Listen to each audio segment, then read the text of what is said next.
U.S. reinforces major Marine and Air Force deployment.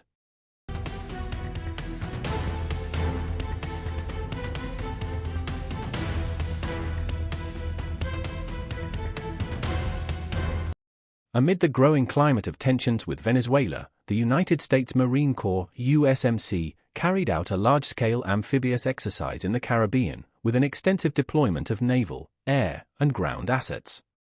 The maneuvers, conducted in Puerto Rico during the first weeks of September, were framed within U.S. Southern Command (SOUTHCOM) operations and followed directives from the Department of Defense.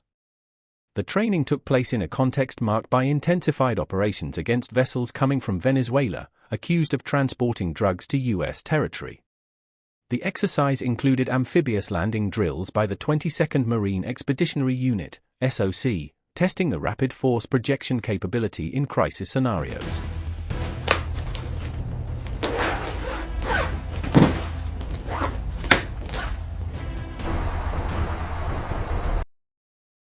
The deployment featured AH-1Z Viper attack helicopters, USMC F-35B stealth fighters, and CH-53K heavy helicopters for troop and equipment transport. These operations, in addition to strengthening the Marines' combat readiness, also represented a clear political and strategic message to Caracas, which has denounced the growing militarization of the Caribbean by Washington. Tensions escalated notably in recent weeks after attacks on two narco boats coming from Venezuela. The first, on September 2, left 11 crew members dead, allegedly linked to the criminal group Tren de Aragua.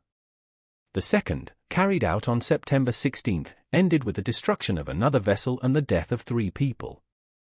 In both cases, President Donald Trump stated that the operations were in response to the need to protect national security against drug and fentanyl trafficking, marking a doctrinal shift by employing regular military forces instead of the Coast Guard.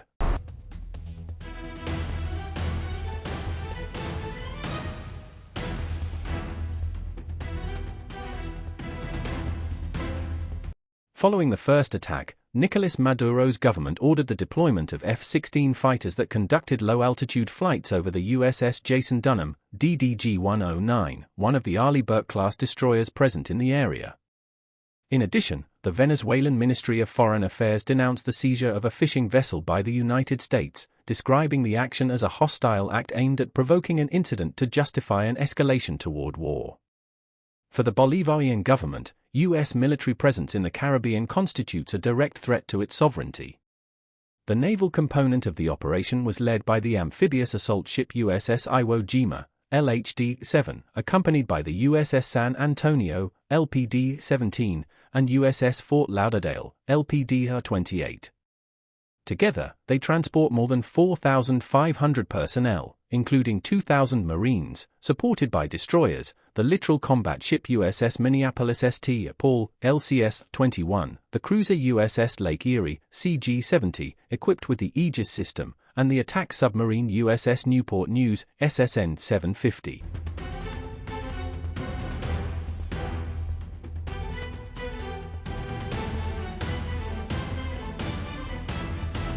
This represents one of the largest amphibious groups deployed by the U.S. in the Caribbean in recent years, underscoring the deterrent nature of the operation. The air deployment complemented this show of force. 6 F-35B stealth fighters were sent to Puerto Rico, consolidating U.S. air superiority in the region. They were joined by MQ-9 Reaper drones, used in patrols for surveillance and tracking of illicit routes, providing real-time intelligence to surface units. Together, these actions reflect Washington's determination to maintain strategic control over the Caribbean, increase pressure on Venezuela, and guarantee the security of its maritime lines in an increasingly volatile scenario.